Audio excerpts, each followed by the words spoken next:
আমার মনের ঘরেতে দো জাহানের বাদশা নবী, দো জাহানের বাদশা নবী। দাঁড়ান দাঁড়ান, আমার নবী দো জাহানের বাদশা কিনা? আরো আসতে বলেন, দো জাহানের বাদশা নাকি? দো জাহানের বাদশা নবীর জন্য আমরা 12ই রবিউল আউয়ালে কি করব? জুলুস পালন করব। আমরা আশিকে রসুলরা কি পালন করব? জুলুস পালন করব। সেই জন্য সেই নবীর শানে আমরা নাতে রসুল গাইবো, গাচ্ছি, ঠিক আছে?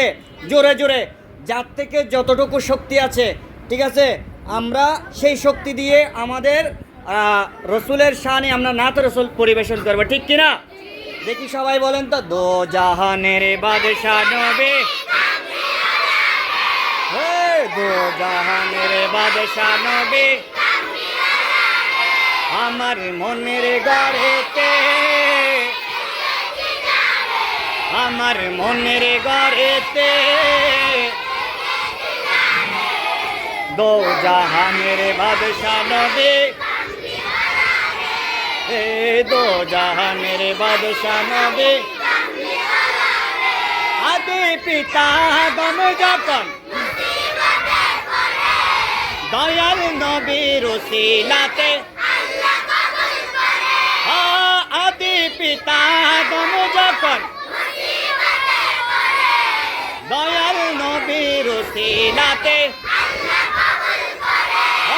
সাকারাতের বিছানাতে, সাকারাতের বিছানাতে দেখা দিয়া রে দো জাহানের বাদশা নবী, দো জাহানের বাদশা নবী। আমার মনের ঘরেতে,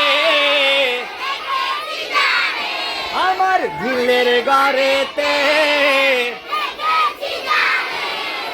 দো জাহানের বাদশা নবী রে, দো জাহানের বাদশা নবী। মোরা যদি দানাওয়ালা ওই মদিনা দেখার লাগি, মোরা যদি দানাওয়ালা তা ওই মদিনা দেখার লাগি, হৃদয় জুড়ে দেখতাম আমি, হৃদয় জুড়ে দেখতাম আমি নয়ন ভরে দো জাহানের বাদশা নবী, দো জাহানের বাদশা নবী। আমার মনের ঘরেতে রেখেছি যারে, আমার দিলের ঘরেতে রেখেছি যারে দো জাহানের বাদশা নবী, দো জাহানের বাদশা নবী। আসসালামু আলাইকুম ওয়া রাহমাতুল্লাহি তাআলা ওয়া বারাকাতুহু।